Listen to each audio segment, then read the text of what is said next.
Good evening, Fearless. Hey guys. Well, this should be one of the last times that we can sit outside this year in Oh no, more than t-shirts. this. Well, in t-shirts. Oh, okay, I was we'll thinking. see. Yeah, Hopefully we'll see, more. I guess. Yeah. So hey guys, welcome to another Tactical Tuesday. Tonight we are talking about hot topic, of course. We've got our interest rate panic going on.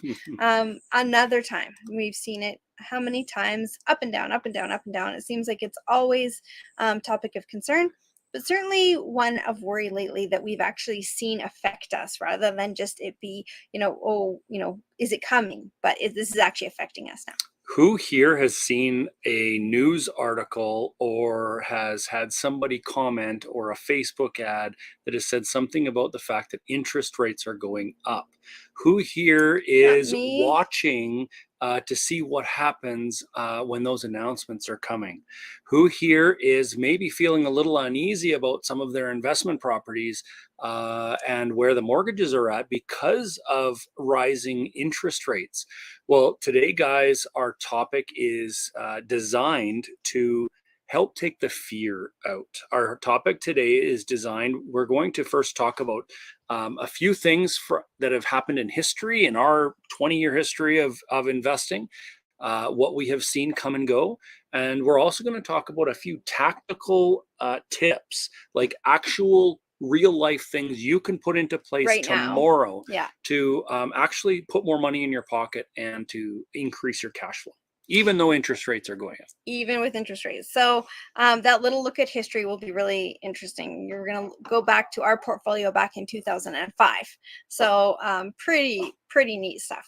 It's nice that, hindsight is 2020. Absolutely. And when you have hindsight, well, you don't have as much fear. But right now we're not sitting with any hindsight for our future, are we? We're just sitting here wondering. So this will be good for us to go through. Absolutely. And, we've talked to a lot of investors that are active investors that are buying now, that have been in the investment game for maybe a year, 2 years, 3 years, 4 years, that sort of thing. And, maybe they haven't been through a cycle where interest rates have been higher than 1 or 2%. Guys, we've had the lowest interest rates in history over the past We're very 10 spoiled. years. Very And now that they're kind of getting normalized a little bit, we're starting to see some investors panic a bit, some investors who might need to reevaluate some of their properties. But we want to kind of just go through some of the steps that will help you in your investment going forward. Thanks for coming on and saying hi, guys. I see lots of our Igniteds on here. One of our newest Igniteds, Eric, is joining us. So welcome. Say hi as you come on, guys. Let us know where you're from. That always helps too. James, Joan, Eric, lots of our Igniteds on. So we talk about this stuff in Ignited all the time. We know that we have a little bit more information and therefore a little bit less fear there, but this is some stuff that's still good to have and good to put in your back pocket. So from St. Albert, I could guess, is that Brian or is that Kevin? Is Kevin still here? All right, guys. So number one thing that we're going to do is we're going to look at an example of some interest rates that we were paying back in 2005. So this came about from a special information session that we did the other night in Ignited, where we, kind of got a kickstart for the year. And from that came look at our spreadsheets, our old spreadsheets. And, I was talking to Nicole, she was like, look at those interest rates. Because we were sharing our screen. And she's like, look at those interest rates. That's amazing. It's good to see some of those higher interest rates. So even though they're not really actually higher, but it's always nice to see that. So that's the first thing that we're going to do tonight. We're going to show you our portfolio. At the time, our rents were a whole lot lower than they are now. Our expenses were also lower though. Condo fees have gone up, strata fees have gone up, taxes have gone up, mortgages have also, recently gone up. So lots of things change. And that's the whole point in all of this tonight, is that there's changes all over the place, up, down, all around. Do we panic? So let's take a peek at some of these things here. So Corey's just going to share his screen. Okay, you got to keep talking for a second while I find it. Oh. There we go. Okay, now I'm finding it. All right, keep it up. Okay, here we go. So let me try to share this. I can fill room. So Yeah, no issues there, is there? No. Okay. So here, Hey, guys, Cheryl. again, we wanted to Nicolette, nice share to see you. share this screen, and hopefully you can see it as we. I wonder if I can zoom in. Maybe not. I'm not sure. But anyways, guys, we erased the property addresses off there, but this is a snapshot of when we first started buying back in November of 2005. And so one of the things that we kept here was a little spreadsheet that told us what our payments were for each mortgage, when they were up for renewal. Um, I'm and just moving it okay, over. that yeah, it is zooming in a little bit when you're Yeah, doing it that. is. Just And what the interest rate we were paying at the time was. So let's go back a little bit. yeah, Good enough. That's good. That's yeah. good. Okay, so just have a look at this, guys, and hopefully you can see that. Let me know if you can't. But I was looking through this earlier, and some of the ones that stood out for me is this property right here that we were. This is when we were buying. Okay, so we started buying. When was it? Like June Of 2005. of 2005. This is November, so this Mhm. is, I don't know, 5 months later, that sort of thing. These are the properties that we acquired at the beginning. And it was really cool looking back at this to see what kind of interest rates we were paying back then and what kind of interest rates we were buying properties at, guys. This isn't where we bought low and then they went up and we survived. This is, we were buying This them at was our these. normal. Notice this one here, guys. I don't know if you can see it, but 7.5% interest. We got 5.7, 5.65. I would say on average, we're somewhere in the 5% range here on these properties. We got a 6% down here. We had one really low. We considered this really low. It looks like super low at 3.95, one at 3.85 here. So these Like those were were amazing our deals. normal type of interest rates back then. Yeah. So why are we talking about this? The reason we're bringing this up is that when we now hear interest rates of like 7.5% or 6.5 or 6 or whatever it might be, like those are rates that are like, holy smokes, things are going crazy to newer investors because you haven't yet seen a normal market, a normal climate in real estate interest rates. So what we're here to say is we're just getting back to normal.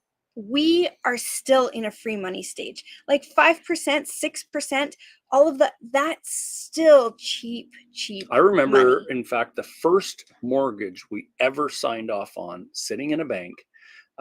You and I were sitting there at TD, and it was over by Westmount. You remember that? Yeah, that was And on our personal residence. it was like we went there after work to sign off on this mortgage, and we were thrilled with the interest rate we got. And I'll never forget this. The first interest rate we got was 6.7%. Oh. And it was a 5-year fixed at 6.7%. And that was like considered a really low interest rate. And we were happy with that. And so it's all about perspective, guys. And what happens, and the reason that we're going over this tonight is because for a lot of you and a lot of what we're hearing, your perspective is based on interest rates over the last 5 to 10 years, 5 to 7 years, where it's gotten extremely low. Yeah. And the perspective actually needs to widen a little bit, needs to open up a little bit and look at history. What have interest rates been at? What have they, what have investors been successful investing at certain percentages? And, if it goes up to 4, 5, 6, even 7%, can we still make money as investors? Absolutely, if we're buying the right property. So, lots of you guys, our Igniteds are on here tonight. And so, we talk about this a lot, and so you hear these rants. I remember our mentor Don Campbell, when we got into this, he talked about, we're talking about 7 and 8% interest rates and that sort of thing at the time, especially some interest rates were a lot higher even because we were like doing B lenders and that sort of thing. So he's talking about like that's still free money. I used to pay 18% and I still made money. I remember that too. Yeah. So, that's what we just want to give you tonight is first and foremost a new perspective in saying, yeah, okay, it's freaky because it's not your normal, but it actually is the market normal, and it actually is okay. And investors have been making money through all of the markets going up or going down. There's always things that we can do, and it's okay. So we have a choice. We can either panic over these interest rates, or we can pivot and prosper, or sometimes just prosper. Maybe we don't even have to pivot. But what we do have to do is take a look at what we're doing. And we do have to stop and say, what served me a year or two ago may or may not be serving me now. And this is what I have to look at. Because Pivot, right? and pivot if you need to. Waiting and holding on for dear life and white knuckling it is not going to do anyone any favors at all. It's just going to be an emotional roller coaster that's going to kill your game, kill your real estate game. Yeah. So, thanks for saying hi, everybody. I saw Brian come on, Danielle, and That was Stacy. Melissa. Oh, you got a wasp. Yep. Yeah. So keep there's Brian running too. numbers conservatively for sure. Yeah. So that's Sean and Andrea. So same thing, you guys. You know, you've got all this stuff that happened over the last year. Is it still serving you to do that? And we had a really good discussion about that the other night. And here's the thing, guys: is if interest rates are going up, there's certain types of opportunity available for us as investors.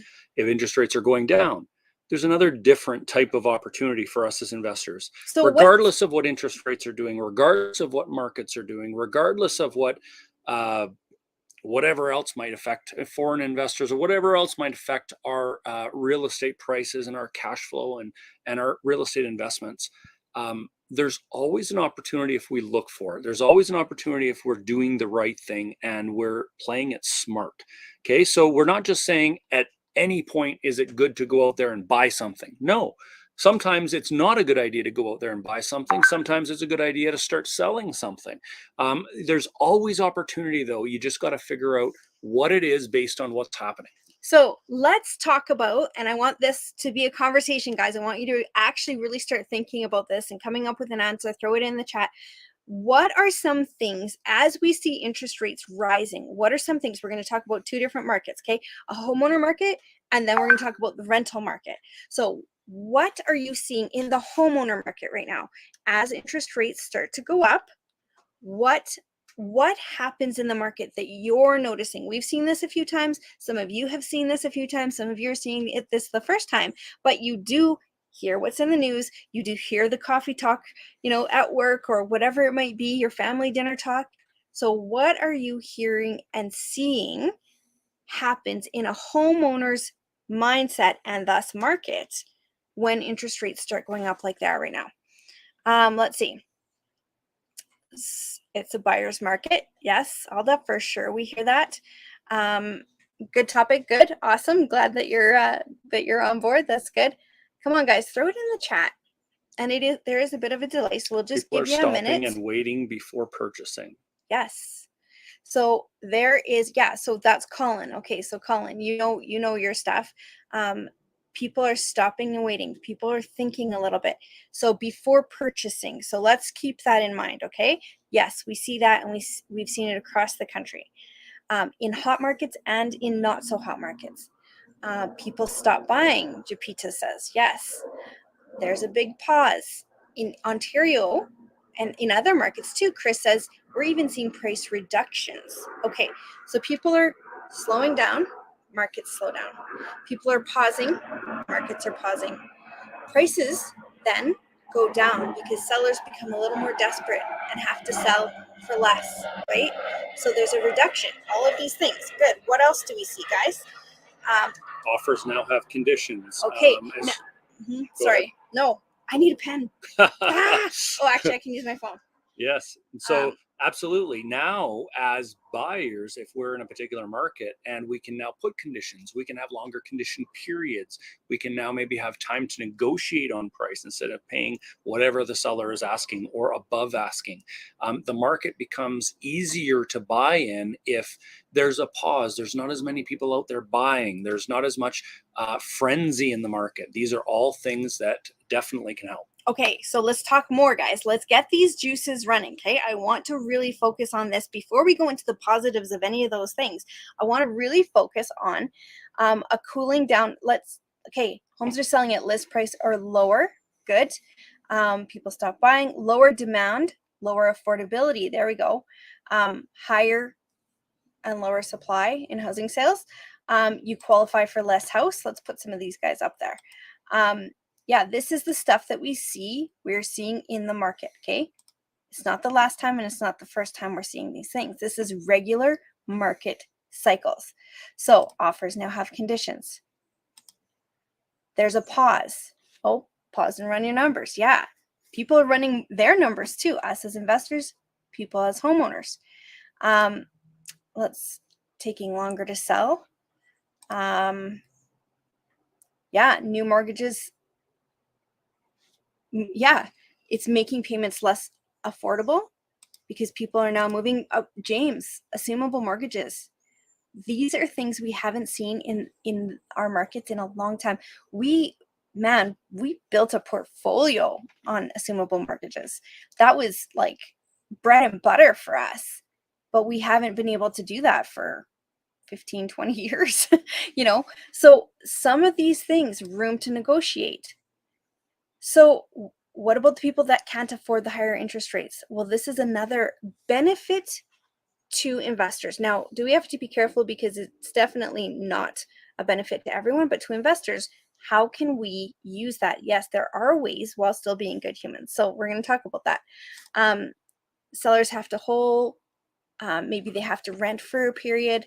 Okay, we're starting to see that what happens in a market is that sellers become more flexible. VTBs. So if we can get our lenders to agree with them, then VTBs are a thing, assumable mortgages, all of these things. What else happens? Here's a hint for you guys. And this comes from a question that we had. So what happens to, sorry. There we go. What happens to the people that can't afford the higher interest rates? Are they buying houses still? So put it in the chat, guys. Are they still buying houses? Yes or no? It's an easy answer, that one. There we go. There we go. Rent. No, they are not buying houses. They continue to, or what I'm seeing in our portfolio is a lot of people are selling their houses and now becoming renters. Now that's creating a whole new demographic of tenant that's actually driving me crazy. I gotta tell you, because they're homeowner mentality, right? And so like they're literally like, can you change the washer and dryer out? We don't like top loading, we want front loading. In a house like this, that's what we expect. Yeah, no, it's just like this crazy phenomenon that I'm noticing is happening in our portfolio. So they can't afford to buy, so they start renting. There we go. They rent from who? They rent from us. So as much as, yes, is this a bad thing that's happening? Interest rates? It's a scary thing for sure. But is it all bad for us investors? Now, does it mean again that we might have to pivot? So we have the choice, right? We're going to panic or we're going to prosper. We have an airplane going overhead. But here's part of the silver lining is rent demand will rise, just like James is saying.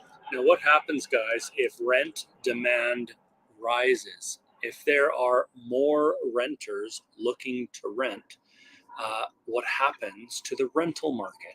Throw it in the chat, guys, because here we're seeing even in markets people that where want to rent instead of own. Chris is saying they may rent. Rent demand is going to rise. They rent from us, Crystal was saying. So we have all of these people that are now switching to maybe renting that weren't before, or are renting longer than they originally planned because they can't qualify for the house they wanted to buy. So we have a higher demand in the rental market. What is going to happen? Yeah. So that whole, yeah, like Jupita says, now Jupita's in Lloydminster in a smaller town, Alberta, Saskatchewan town, and she's killing it out there in single family and multifamily. Lots of cross-section of different tenants, but that demand, it starts going up across the board. Colin says we're finding a better quality of tenants that are looking to rent from us. So is that a bad thing for us as investors? Is that a bad thing? Rental rates will continue to increase. Now, let me ask you guys, does this also happen in markets that have rental caps, or is this only in markets where there are no rental caps? Throw it in the chat for me. What do you think? Is it happening everywhere, or does it happen only in those? Because I can hear people saying right now, well, yeah, but there's rental caps in most of the country, which there is. But, capitalism finds its way. And let me tell you, the answer, I'm going to just answer it. The answer is yes, it happens across the board. And we saw that in all provinces through the years when there's been an up and a down and an up and a down. The market will dictate what rent is. And yes, there's legislation that we have to follow, but when people move and there's new turnovers, or when, there's cash for keys, or when there's renovate, whatever it might be, capitalism always wins. And so the rents do go up even in those markets. Now, are we feeling the crunch right now? You tell me, guys. I'll give you an example.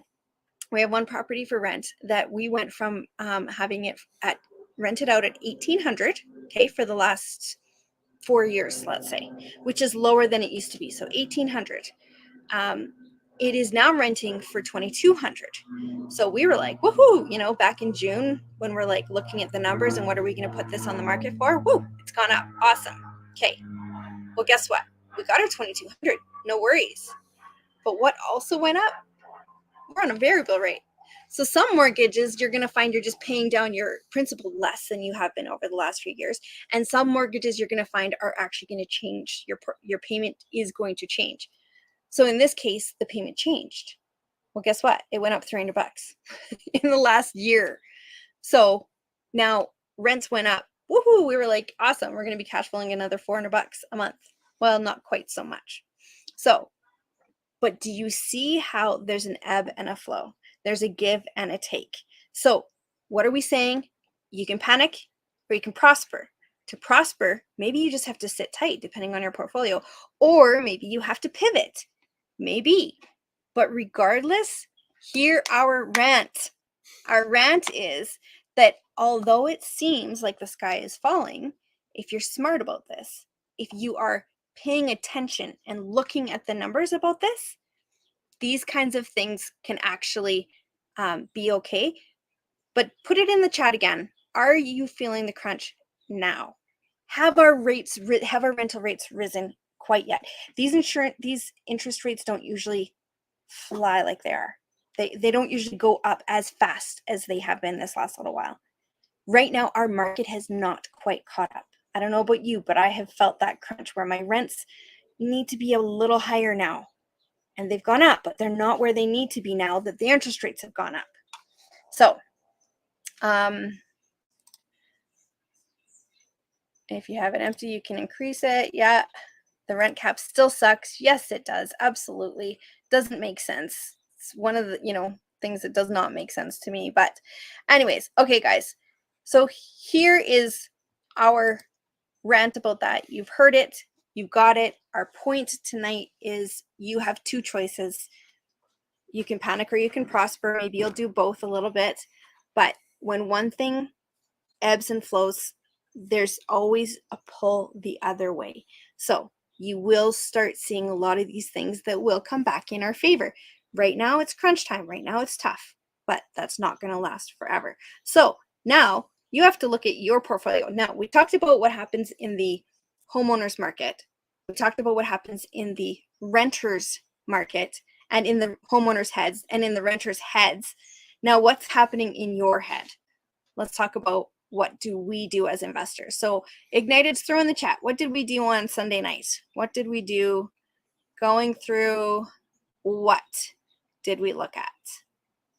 I'm going to give you guys a minute. So here's the thing, guys.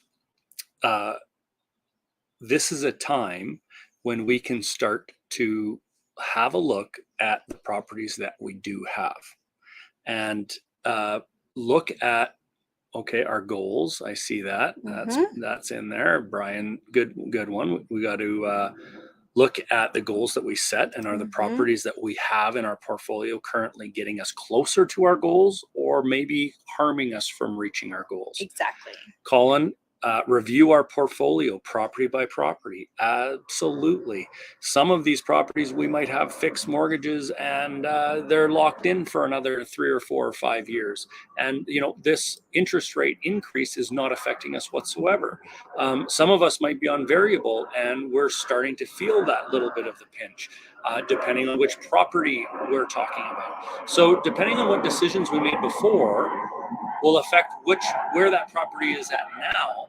And so if we're running our numbers, if we're figuring out each specific property, and so we did this on the weekend with our Igniteds with our all property spreadsheet, and just kind of putting them all in there, seeing where the cash flow is at on each particular property. And sometimes, it's interesting. We've done this several times over the years, and we kind of update all of our properties in the spreadsheet. And it's like, wow, I thought that property was doing quite well. And here we are, negative $100 a month on it.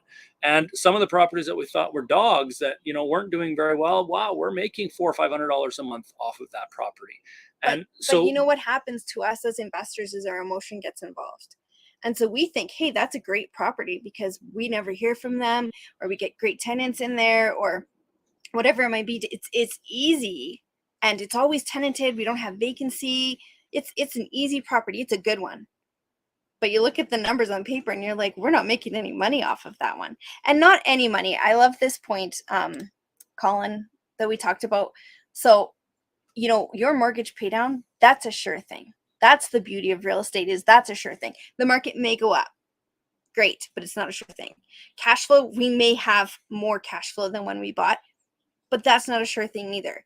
What is a sure thing is that your mortgage is going to get paid down every single month.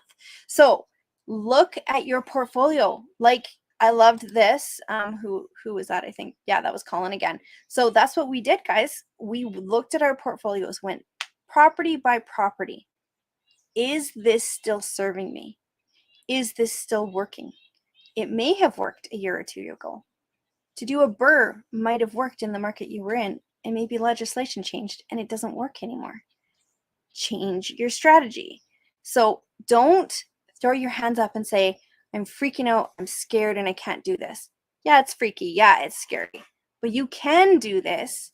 You just have to know where you sit first. And it's absolutely okay to have bought a property that at the time performed quite well. And for one reason or another, down the road, a year, 2 years, 5 years, 10 years later, it's not performing as well as it did at one point. All the time. And that's it doesn't mean we're a failure. And that's really, guys, one of the things that a working partner, and we talk about this all the time in the JV relationship, what's the difference between a property manager and a working partner? Huge difference, because a working partner now goes and reviews these properties, and they're going to say, hey, listen, we need to deal with this one this way, we need to deal with this one this way, and makes a plan for a portfolio, makes a plan for an investment for their money partners. Whereas a money partner, if they don't have a partner, a working partner, they have to do all of that on their own. So another advantage of partnering with somebody that's going to do the work for you. But guys, the point is looking at each individual property, where they're sitting, how the interest rate going up is going to affect it, where the rents are. Is this one where the rents are going to catch up to the extra we're paying in interest? Is this one where we're still going to cash flow because we do have a higher demand in rent in that particular neighborhood or market? So we want to look at each property individually and start making assessments. And if there is properties that, might hurt us because they are negative cash flow a significant amount, and we're not able to sustain that for 6 months or a year or 2 years. Okay, or picture it 10 years if you get stuck with that property. Even longer. Okay, if you're stuck with that property for a while, how is that going to affect your overall portfolio? And so this is where some strategic decisions need to be made. But you can't make those decisions until, first off, you go through the numbers on each property individually. Okay, so let's talk about let's add in that goal perspective. So Brian Banks brought up, our goals we reviewed, which is true. Because here's the thing. Let's say that your goal is to cash flow, okay, to replace an income. And you find that you've bought a bunch of property and you've got a ton of equity, but you don't have cash flow. Equity's great, but that's for later, right? That's the house rich, cash poor thing. So can you sell some of those properties? Will you miss out on something on the market next year? Perhaps, maybe. Will it already have gone down a little bit on you? Maybe. But is there equity in there that you can sell and then take and pay down another property so that you are cash flowing now? Or do some private lending so that you are cash flowing now? Because really the whole point of cash flow, guys, is to keep you in the game. Okay. So there's two different ways of looking at it. And a lot of investors get into it thinking, okay, well, I want to buy 25 properties, because if I get $500 on each, I'm going to have $12,000 a month in cash flow and I can quit my job. That may happen, but really when In you in reality, reality, there's a lot of other expenses that end up coming from properties. There's a lot of surprises that end up happening. There's a lot of things along the way that cash flow a lot of times doesn't turn into reality. And so but what it does do, and this is the real value of cash flow, is it enables you to keep that property long enough so that that mortgage gets paid down oh, or paid off, mhm. and that that property will over time go up in value a significant amount. And so just think about it this way. And let's just run through some quick numbers. If I bought a $500,000 property, and let's say I'm let's say I'm 40 years old, okay? And some of you are younger than that, some of you are older than that. I'm 40 years old. I buy a $500,000 property and I put a 25-year mortgage on it. I cash flow let's say $100 a month. Okay. I cash flow $100 a month. I cash flow enough for me to keep that property for 25 years. After 25 years, that property is now paid off. And according to the way real estate has worked over the last 65 years, by that time, that property will likely be worth 900,000 to $1 million. But let's say Okay. it's just So worth let's 5. just hold on now. One property, if I bought one property and was able to hold on to it long enough, okay, that's the point. If I bought one property and I was able to hold on to it long enough because I had enough cash flow to pay all the expenses, the tenants paid down my mortgage, Keep my emotions even. that's $1 million. Okay. So just So think do you about that have for to a have second. That's 25 one properties? property over a 25-year period of time. Now you might say, I don't have 25 years, or you might say, I don't have enough to buy one property, or there's a lot of different excuses that can come into it, but we just change the numbers around and we buy Mhm. more properties, or we buy with partners, or there's different strategies that we Or we can pay work down to do. faster if we need to. We Exactly. don't keep that But $100 a month cash flow. We put that on principal, whatever it might be. There's ways to make all of it work. exactly. And the point is, guys, is the cash flow is there to keep us in long term. Okay. We don't buy that property for the $100 a month cash flow. We don't buy it Even the so $400 or that, oh, I'm $500 a month cash $100 a flow. month richer now. That's not why we buy it. Why we buy it is so that a property can sustain itself long enough to turn to wealth. Okay. So that's why we buy investment real estate. So going back to how does this involve our goals, and why do we care about that when we're talking about this like nitty gritty stuff of numbers, is because if your portfolio as it stands, whether it's one property or 9 properties. We had one person who said the other night when we analyzed the properties, and they said, this exercise opened our eyes to the fact that, we've done really well. We've got a lot of properties, multis this year, but you know what? They're not getting us closer to our goal. And if your goal, let's say, is to replace cash flow and you're not cash flowing, can you use some of what you have done to create cash flow? The opposite is also true. Maybe you're cash flowing really well and you're like, you know what? I make good money right now. I love my job. I don't plan to quit. I really want this for retirement. This is 20 years down the road that I want. And there's not a heck of a lot happening in the market that I'm in that way. So do you adjust? Okay. But you have to know where you're at to be able to know how to adjust. Yeah. And so that's where you have to look at your properties, property by property. And Grant, it doesn't all fit on your comment, but a great comment, Almost. and it's really about now we have that money, and now we can do different things with it. We can private lend that out. Let's say we have that $1 million 25 years from now, and we lend it out on first mortgages at 10% or second mortgages, whatever, at 10%. Well, now we're getting $100,000 in income. We're never using up that $1 million. We have $100,000 income every single year coming from that. And so these are the ways that there's so many different strategies that we use in real estate. And when we start combining them, and when we start networking, we start working with other people and working with partners, and we can really increase our asset level, our equity level, to the point where over time it can really, really increase. And that's where the wealth comes, guys. So this whole spiel, guys, is to give you a little bit of a positive outlook on what's happening, because there's a lot of negativity with the interest rates going up. And absolutely, is it going to affect some of our properties? Absolutely. And so should we be looking at each property individually and where it stands and how long we can sustain it for? Absolutely. Do we need to make some tough decisions at times? Yes, we do. There's been properties that we've had to sell because they were too much negative cash flow in our portfolio.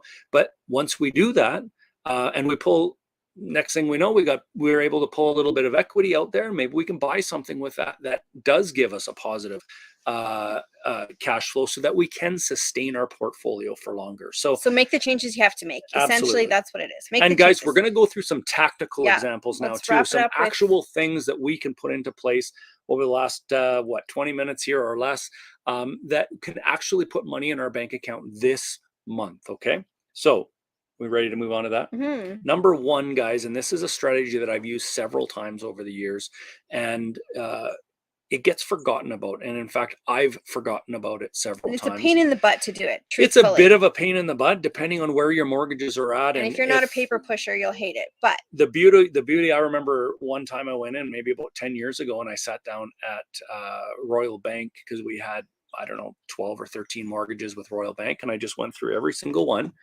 with the person, the bank guy, and so what did you do though? Tell them what you did. we arranged to skip a payment. So most mortgages, guys, give you that ability. You don't need a big long excuse.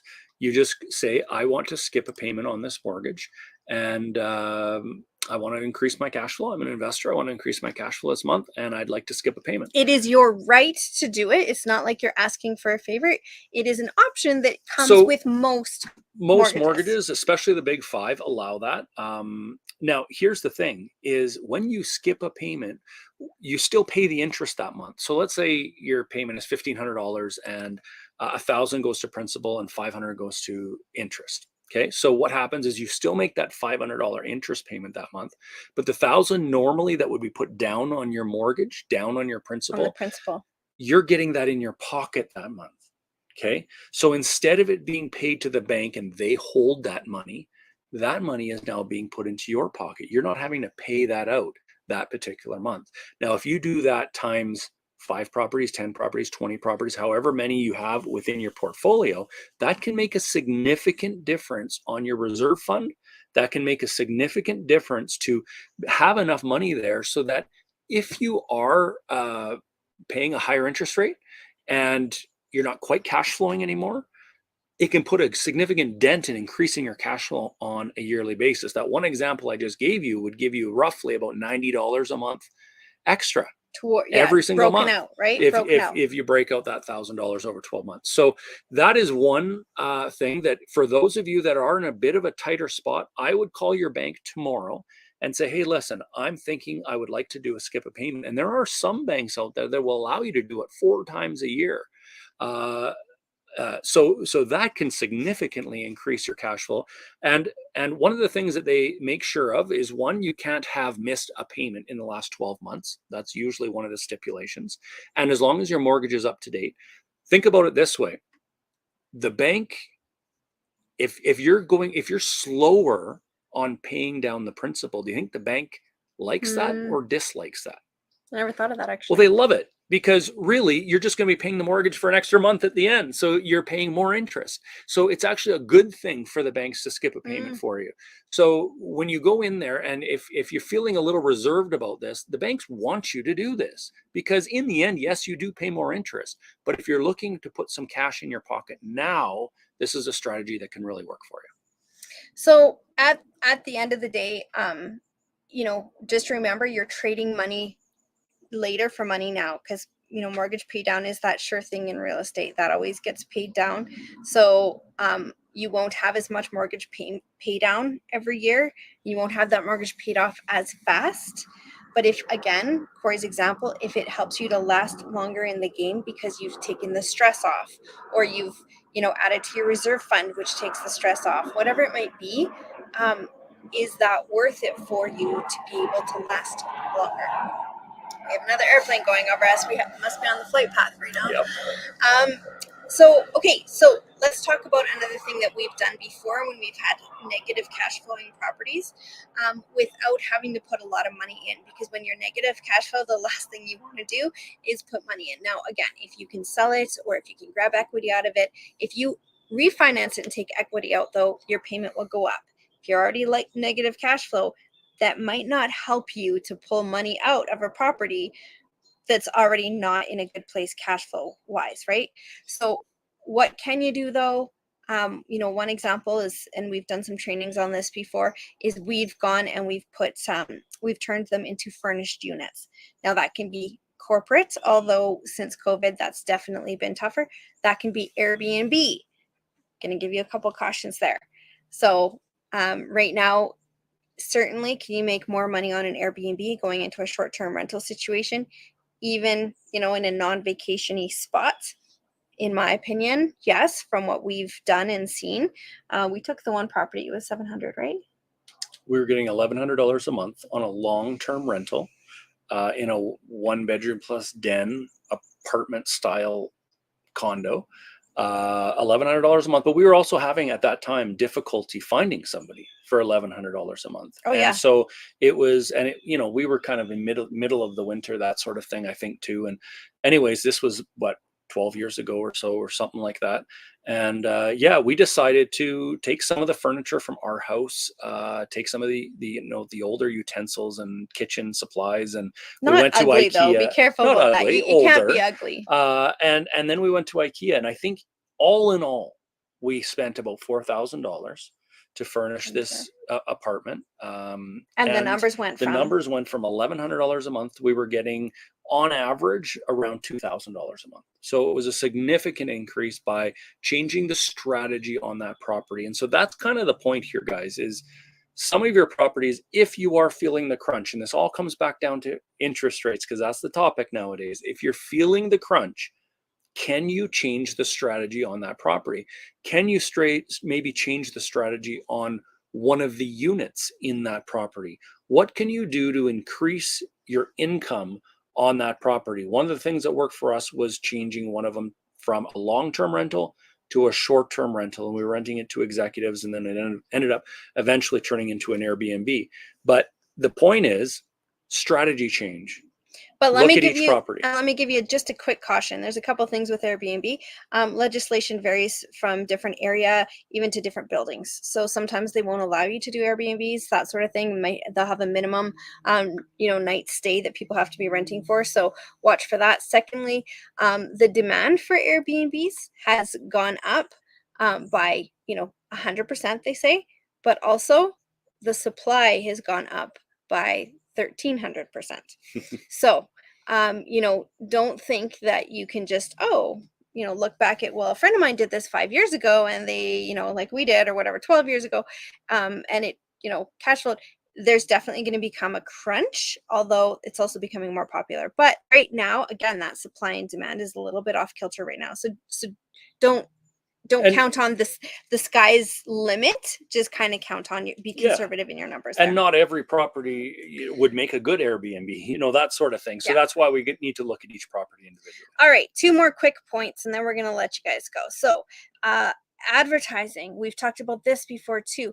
Can you change your advertising? So if you go to, normally we're talking about, the fireplace and the kitchen and the, 3 bedrooms and whatever else. Well, guess what? Everyone's talking about those things. So we might need to stand out a little bit so that we're renting faster with less turnover, so that we're getting our prime rates of what we're wanting for our rents. We have to start talking to very specific people. So talk, what's in the area. Is it a lifestyle kind of area? Are there ravines where people walk?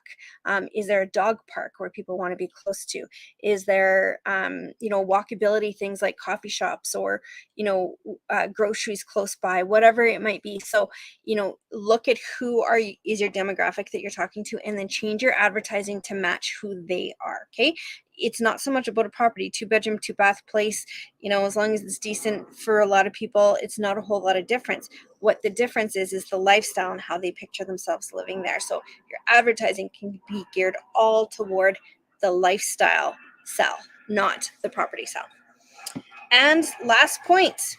Incentives, for rentals. Now this is kind of, I don't know how well this fits, but it does help our cash flow, because a lot of times, depending on what market you're in, let's say rents aren't increasing quite yet. Let's say you're having difficulty finding tenants for a particular property. what is our first gut check reaction sometimes? And that's to lower our rent. But what we have found is instead of lowering the rent and just immediately going to that as a solution, and sometimes you have to, but instead of immediately going to that as a solution, we've thought, or we've used the strategy of giving incentives instead. So this is going back quite a ways, but I will give you one example of what we did back in probably 08, 09 in one of our properties. It was in Millwoods, number, I don't remember, 42. And I specifically remember going to Costco and buying a home theater system, Surround which sound. was surround sound, Yeah, I four remember. speakers, a subwoofer, and I put it into the living room and I installed it, you know, the four speakers and the subwoofer. So all somebody had to do was hook up a TV and they had a full surround sound We've system. given free So TVs. that cost us back then $300. But here's the thing. Instead of saying, hey, my place is now $1,150 instead of $1,200 a month, and hoping that that increases the amount of people coming to see us, that's giving away $600 a year. Whereas instead, we went out and bought this $300 home theater system, changed our ad and said, hey, free home theater, and you can take it with you when you leave. And that increased the traffic dramatically, and it only cost us $300. So these are the kind of little things sometimes when it comes to our advertising, as Tiff said earlier, better advertising, giving incentives versus lowering the rent. So the principle to remember in your head is that whole thing of, like, you know, giving someone a turkey at Christmas sometimes makes an employee happier. Their satisfaction rates in their jobs are higher than if you were to give them a raise, because they feel cared for, they feel personalized. And so that's that whole idea behind it, is that, yeah, it's you can find a way to personalize an incentive that may cost you less than if you lowered the rent, and you're going to get more people coming through the door. So, all right. So lots of discussion about hotels and stuff. Interesting stuff. Definitely how that's changing, and again, ebbing and flowing, and has changed over COVID and whatever else. So let's wrap this up, guys. Yep. Tonight, we are addressing the interest rates. We're addressing the fear out there because they have been going up. And there is talk that they will continue to go up coming into the fall. And so how do we as investors mitigate our risk? How do we handle this? How does our mindset change? We talked about looking back at history. When we were first buying, we showed you a spreadsheet that showed we were buying properties at 6% interest. And at the time, we considered that very, very low. So our perspective might need to change a little bit based on where we have been over the last several years. Look at the bigger picture, not just what is your normal, but what is the normal. Okay. We talked too about homeowners, the fact that homeowners are now kind of holding off, maybe not buying that property, maybe not upgrading, maybe not doing those sorts of things, which now has an effect on the rental market, which means that they're rents, renting from us. There's a higher demand, which means rents could possibly go up. And so that actually is a good thing for us. So let's look for the positives in this scenario.